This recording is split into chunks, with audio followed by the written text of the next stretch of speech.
in my final speaking challenge of level 17. I usually try to follow a strict budget because I want to avoid unnecessary expenses. And what I've realized is that being responsible with money helps me feel more in control of my life. I'm not very materialistic, so I prefer to spend on experience rather than things. In my country, one of the advantages of saving is that give people more freedom when emergencies happen.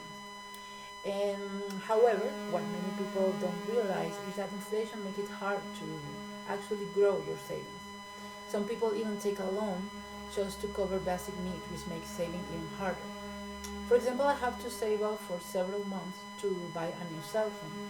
It wasn't easy, especially because it was tempting to spend on little things along the way. But in the end, it feels great to reach my goal and buy something that with my own effort. And people in my country tend to spend quite a bit on parties, especially for weddings, on birthdays, or birthday celebrations. A lot of them use credit card to cover these costs, which shows how important celebrations are here, even if it means going to a debt. And right now, something I love to buy is an electric scooter or a small electric bike. The problem is that it doesn't fit into my current budget. So I want it because it will help me a lot to get to work faster and also save money on those fares. Now I'm talking about Bogota. It is a beautiful city, but really chaotic city. Living here can be difficult because of the dense traffic and large number of inhabitants. Public transportation like Transmilenio is usually um, overcrowded, so commuting is really stressful.